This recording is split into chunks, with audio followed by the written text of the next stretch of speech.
बिस्मिल्लाहिर्रहमानिर्रहीम। अस्सलाम वालेकुम। मैं हूं एहसान अब्बास और आप देख रहे हैं मेरा यूट्यूब चैनल एनालिसिस पॉइंट।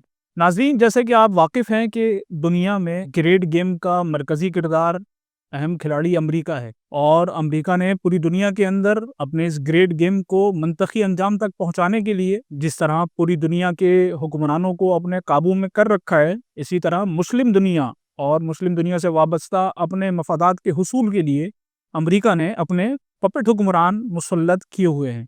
ये हुक्मरान अमरीकी मफादात की खातिर अपने अपने मुल्कों के अंदर एक आमराना किरदार भी अदा करते रहे हैं। नाजरीन, आज की इस वीडियो में हम आपसे इसी मौजू पर बात करने वाले हैं। जी हाँ, आज की वीडियो में हमारा मौजू है अमरीका के चहीते मुस्लिम हुक्मरान और उनका अंजाम। ये आलमी सियासत में ताकत और मफादात की कहानी भी है। दुनिया की सियासत में तवील अरसे से अमरीका एक ताकतवर मरकजी किरदार अदा करता आया है।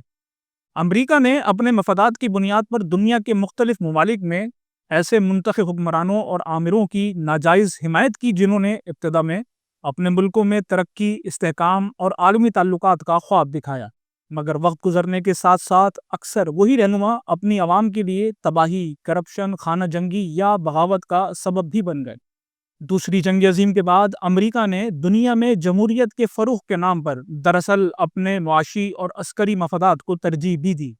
सर्द जंग के दौरान अमेरिका ने रूस के असरात को कम करने के लिए लातीनी अमेरिका, मशरिक़ वस्ता, अफ्रीका और एशिया में ऐसे हुक्मरानों की हिमायत की जो उसके तहादी बन सकते थे। इन पॉलिसियों ने इन ममालिक को वक्ती तौर पर तो इस्तेहकाम दिया, मगर तवील मुद्दत में इन ममालिक के लिए सियासी और मुआशी तबाहियों का बाइस भी बनी। अगर हम मुस्लिम दुनिया में अमेरिका के चहीते मुस्लिम हुक्मरानों की फहरिस्त मरतब करें तो उसमें सबसे पहले हम जिक्र करेंगे ईरान के साबिक शहंशाह मोहम्मद रज़ा पहलवी का। मोहम्मद रज़ा पहलवी को 1953 में CIA की मदद से मुंतखब वज़ीर आज़म मोहम्मद मुसद्दिक को हटाकर ईरानी इक़्तिदार पर मुसल्लत किया गया। शाह ईरान अमरीकी हिमायत से बरसर इक़्तिदार तो रहे, मगर अवामी नफ़रत और इस्तबदादी तर्ज़ हुकूमत ने 1989 में इस्लामी इनकलाब को जन्म दिया। इस इनकलाब के नतीजे में अमरीका इस खित्ते में अपना सबसे बड़ा इत्तेहादी खो बैठा। शहंशाह ईरान को मुल्क छोड़कर फरार होना पड़ा।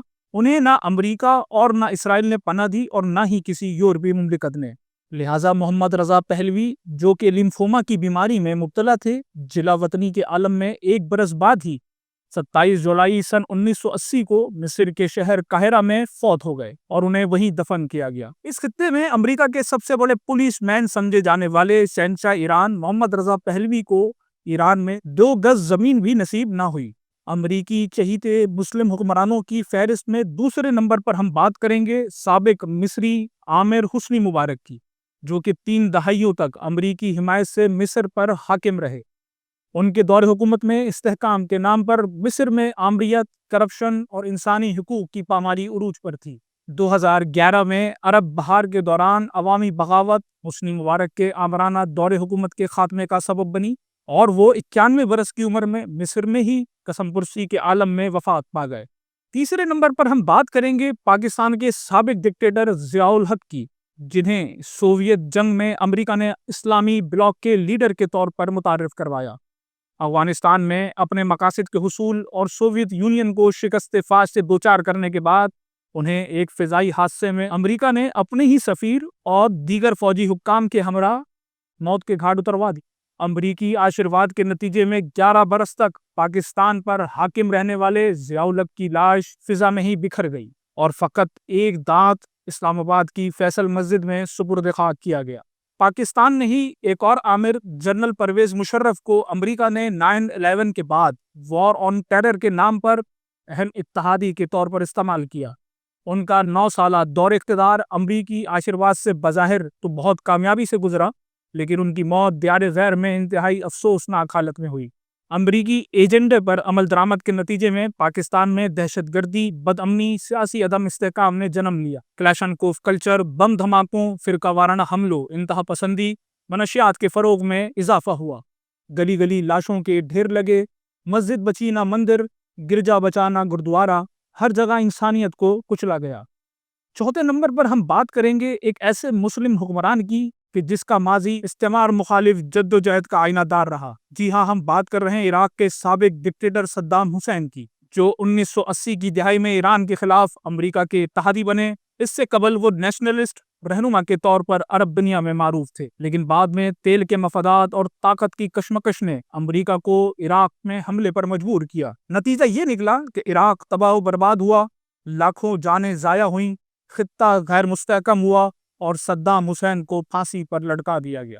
ہماری فہرست کے مطابق 5ویں مسلم حکمران جو امریکہ کے چہیتے رہے، ان کا انجام بھی عبرت سے خالی نہیں۔ جی ہاں، ہم بات کر رہے ہیں لیبیا کے سابق ڈکٹیٹر معمر قذافی کی، جو ابتدا میں امریکہ کے مخالف رہے لیکن بعد میں مغرب سے اپنے تعلقات کو بحال کیا۔ 2011 میں نیٹو افواج کے حملے کے بعد لیبیا میں ان کی حکومت کا خاتمہ ہوا، ملک خانہ جنگی کا شکار ہوا اور جمہوریت کمزور ہوئی۔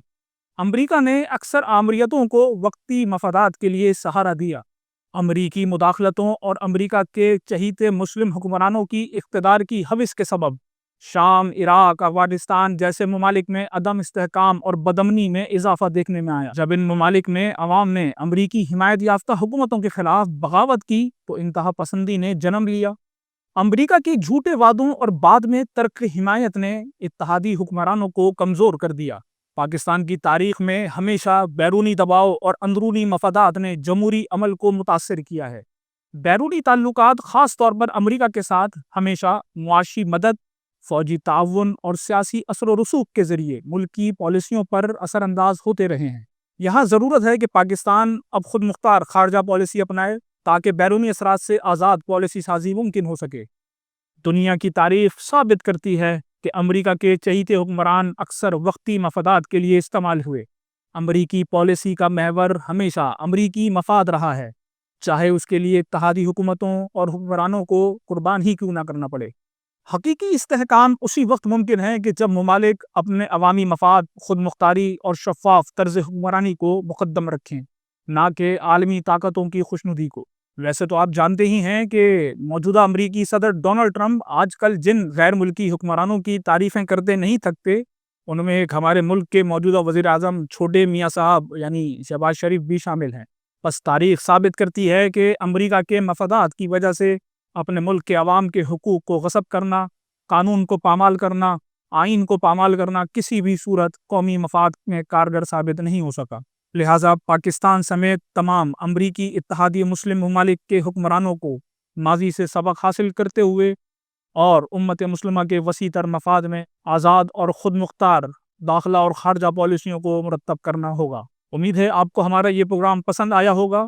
اگر آپ مزید ایسی ویڈیوز، خبریں اور تجزیے دیکھنا چاہتے ہیں تو ہمارے اس یوٹیوب چینل کو سبسکرائب کریں۔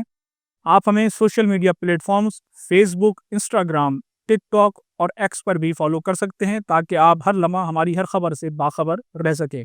اپنی رائے کا اظہار کمنٹ سیکشن میں ضرور کریں، کیونکہ آپ کے کمنٹس اور آپ کی آراء ہماری اس کوشش کو مزید بہتر کرنے میں کارگر ثابت ہوتی ہے۔ اب تک کے لیے اتنا ہی، ملتے ہیں اگلی ویڈیو میں۔ خدا حافظ۔